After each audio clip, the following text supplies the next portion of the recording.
Chapitre 37. Comment Gargantua, en se peignant, faisait tomber de ses cheveux des boulets d'artillerie.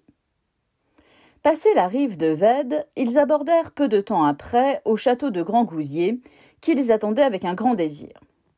À sa venue, ils le fêtèrent à tour de bras. Jamais on ne vit gens plus joyeux. Car le supplément du supplément de la chronique dit que Gargamel y mourut de joie. Pour ma part, je n'en sais rien, et je ne me soucie ni d'elle ni d'autres.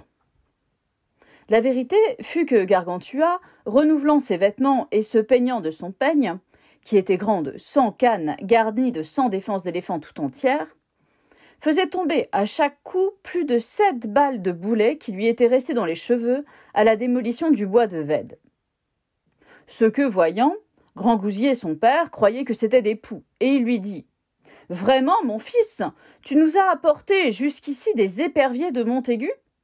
Je ne voulais pas que tu y résides. » Mais Ponocrates répondit « Seigneur, vous ne pensez pas que je l'ai mis au collège de Pouillerie qu'on nomme Montaigu.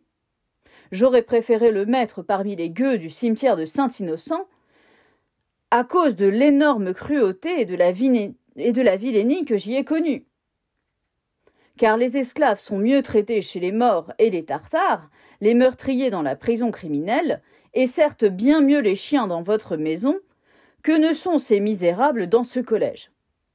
Et si j'étais roi de Paris, le diable m'emporte si je ne mettrais pas le feu dedans, et je ferais brûler principal et régent qui supportent que cette inhumanité soit exercée sous leurs yeux. » Alors, levant un des boulets, il dit « Ce sont des coups de canon que votre fils Gargantua a reçus récemment en passant devant le bois de Vède, par la trahison de vos ennemis. Mais ils en eurent une telle récompense qu'ils sont maintenant tous péris dans la ruine du château, comme les Philistins par la ruse de Samson, et ceux qu'écrasa la tour de Siloé, dont écrit Luc, chapitre 13. Je suis d'avis que nous les poursuivions pendant que la chance est avec nous. Car l'occasion a tous ses cheveux sur le front. Quand elle est passée, vous ne pouvez la rappeler. Elle est chauve sur l'arrière de la tête, et jamais plus elle ne revient. » « Vraiment ? » dit Grand-Gousier.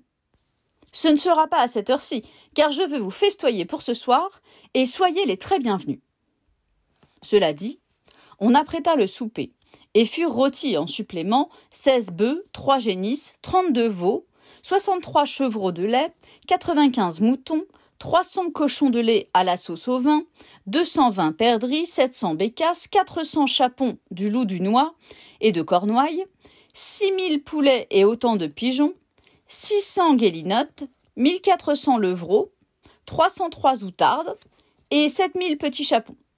De la venaison, on ne put en trouver si rapidement, sauf 11 sangliers qu'envoya l'abbé de Turpenay et 18 marcassins que donna le seigneur de Grandmont, avec 140 faisans qu'envoya le seigneur des Essarts, et quelques douzaines de ramiers, d'oiseaux de rivière, sarcelles, buors, courlis, plouviers, francolins, oies, bécasses, vanneaux, tadornes, spatules, hérons, héronneaux, foulques, aigrettes, cigognes, canes pétières, flamants roses, qui sont des phénicoptères, térigoles, poulets d'Inde, beaucoup de couscous et un renfort de potage.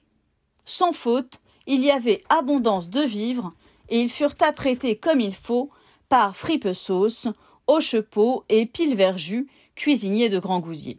Jeannot Miquel et Véréné apprêtèrent fort bien à boire.